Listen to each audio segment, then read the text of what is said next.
Hello everyone. Hi, good morning all of you. My name is Nipun Jain. I completed my undergraduation from Delhi University and now I'm pursuing my MSc from IIT Dhanbad.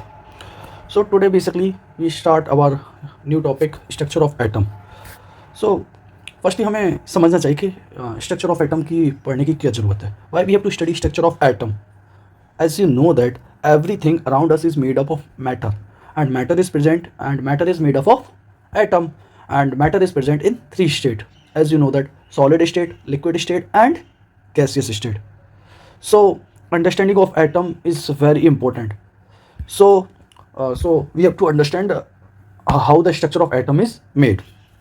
So we wanted to study structure of atom so we can understand structure of atom with the help of models. So models helps you to understand the things or visualize the things which is not easy to understand. Model can help scientists communicate their ideas, understanding and process and make prediction. ठीक है, हम different types के model के बारे में पढ़ेंगे जिसमें हम एक थॉमसन मॉडल पढ़ेंगे, रदरफोर्ड मॉडल पढ़ेंगे, वोर्स मॉडल पढ़ेंगे, समरफील्ड मॉडल पढ़ेंगे और जब हायर स्टडीज़ में जाओगे तो तुम उसमें क्वांटम मॉडल पढ़ोगे, रिलेटिविस्टिक मॉडल पढ़ोगे, ड्राक इक्वेशन पढ़ोगे जिसमें एटॉमिक मॉडल को किस किस तरीके से ना एक्सप्लेन करा है. सबसे पहले हम थॉमसन मॉडल के बारे में पढ़ेंगे. थॉमसन मॉडल में बेसिकली क्या कहा था, थॉमसन ने कहा था कि atom is made up of solid sphere in which entire atom is positively charge and negative charges are embedded on it. Negative charges are embedded on it like water lemon seeds. As you know that तरबूज water lemon seeds है. तरबूज देखा होगा जिसमें red colour का जो तरबूज होता है उसके अंदर जो बीज होते हैं वो ब्लैक कलर के, उनको नेगेटिव का जो रेड कलर का जो है उसको पॉजिटिवली चार्ज का. वाटर जो जे थॉमसन ने इस मॉडल को बताया. अब इस मॉडल की हेल्प से हम क्या क्या चीज़ को एक्सप्लेन कर पाए. हम एक्सप्लेन कर पाए फोटो इलेक्ट्रिक एमिशन और आयोनाइजेशन. इस मॉडल की हेल्प से हम ये चीज़ों को एक्सप्लेन कर पाए. और क्या नहीं कर पाए, this model is fail to explain the scattering of alpha particle. It can not explain the origin of spectrum of hydrogen atom and other atoms. ये चीज़ को हम आगे जब वोर्स मॉडल में जाएंगे तो मैं तुम्हें बताऊंगा origin of spectrum of hydrogen atom क्या होता है और स्कैटरिंग. अब जो नेक्स्ट टॉपिक जो नया मॉडल आएगा वो इस कमी को जो प्रॉब्लम हुई उस कमी को सॉर्ट आउट करके नया मॉडल आएगा जिसका हमने अगला नाम दिया Rutherford alpha scattering model. Rutherford alpha scattering model. ठीक है. अब रदरफोर्ड साहब आए. रदरफोर्ड साहब ने क्या कहा, रदरफोर्ड साहब ने क्या कहा, एक थिन गोल्ड फॉइल ली और उसमें अल्फा पार्टिकल को बॉम्बार्ड करा. अल्फा पार्टिकल को बॉम्बार्ड करा तो उनने क्या चीज़ें ऑब्जर्व करी. उन्होंने कहा कि most of the alpha particles go straight away undeflected, only few particles are deflected and only 1 in 10,000 particles are deflected through a 180 degree. तो ये सब चीज़ें ऑब्जर्व करने के बाद उन्होंने एटम के स्ट्रक्चर को कैसा सपोज करा. उन्होंने सोचा कि एटम में most of the space is empty. In an atom most of the space is empty. ठीक है. फिर सेकंड क्या बोला कि सेंटर पे जो एटम के अंदर जो मास है वो सेंटर पे लाई ये कर रहा है और कुछ ना कुछ सेंटर पे पॉजिटिव चीज़ है जिसको हमने बाद में नाम दिया पॉजिटिवली चार्ज न्यूक्लियस. ठीक है. और जिसकी साइज है 10⁻⁻15 मीटर. ठीक है. और फिर ने एक चीज़ और बताई कि इलेक्ट्रॉन रिवॉल्व कर रहे हैं around nucleus in the same way as the planet revolve around the सन.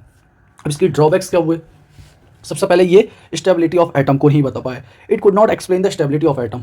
कैसे कि एक्चुअल में जैसे हमें पता होगा कि जब इलेक्ट्रोडायनेमिक्स में जब फादर स्टडी तुम हायर स्टडीज़ में जाओगे तो इलेक्ट्रोडायनेमिक्स में कहते हैं कि कोई भी चार्ज पार्टिकल अगर मूव कर रहा होता है तो वो अपनी एनर्जी कंटिन्यूसली एमिट करता है. ठीक है. अगर एनर्जी कंटिन्यूसली एमिट करता है तो उसकी एनर्जी एक टाइम के बाद खत्म हो जानी चाहिए तो वो डाई हो जाना चाहिए. ऐसे ही ये बोलते हैं कि जब इलेक्ट्रॉन न्यूक्लियस के अराउंड रिवॉल्व कर रहा है तो वो अपनी एनर्जी कंटिन्यूसली क्या करेगा, एमिट करेगा. अगर वो एनर्जी कंटिन्यूसली एमिट करेगा तो एक टाइम के बाद जाके वो न्यूक्लियस के अंदर समा जाना चाहिए. बट ऐसा तो नहीं हो रहा है. एटम एग्जिस्ट कर, इलेक्ट्रॉन समा नहीं रहा. This means electron does not go into the nucleus. That means atom exist कर रहा है तो कुछ ना कुछ तो प्रॉब्लम है. फिर इसके बाद सेकेंड इन्होंने बताया कि इस मॉडल के थ्रू हमें पता चल कि हमारी एनर्जी है वो कंटिन्यूस है. बट प्रैक्टिकली हम जब स्पेक्ट्रम देखते तो उसमें एनर्जी डिस्क्रीट आती है. ठीक है. दूसरी प्रॉब्लम, थर्ड प्रॉब्लम क्या आई, it did not explain the distribution.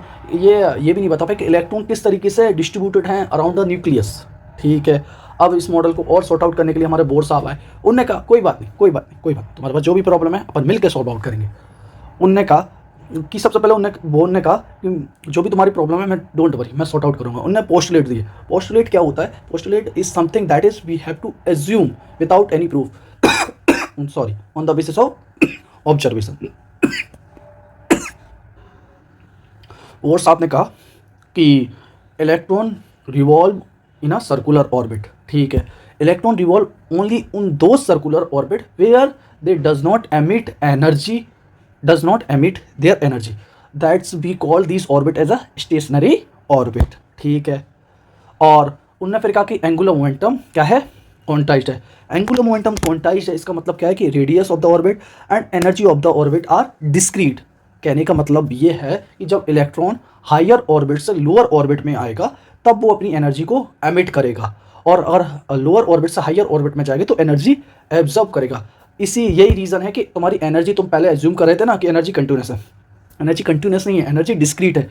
Discrete क्योंकि जब इलेक्ट्रॉन हायर ऑर्बिट से लोअर ऑर्बिट में आ रहा है तभी वो एनर्जी एमिट कर रहा है, ठीक है। फिर इसके बाद फिर एक चीज़ और बोली गई कि जब इलेक्ट्रॉन हायर ऑर्बिट से लोअर ऑर्बिट में आता है तो एनर्जी अपनी एमिट करता है, और जब लोअर ऑर्बिट से हायर ऑर्बिट में जाता है तो एनर्जी एब्जर्व करके ही हायर ऑर्बिट में जाता है, तो वो एनर्जी एब्जर्व करता है। फिर इसके बाद इस मॉडल को हमने एक्सप्लेन करेंगे by using the Newton's equation of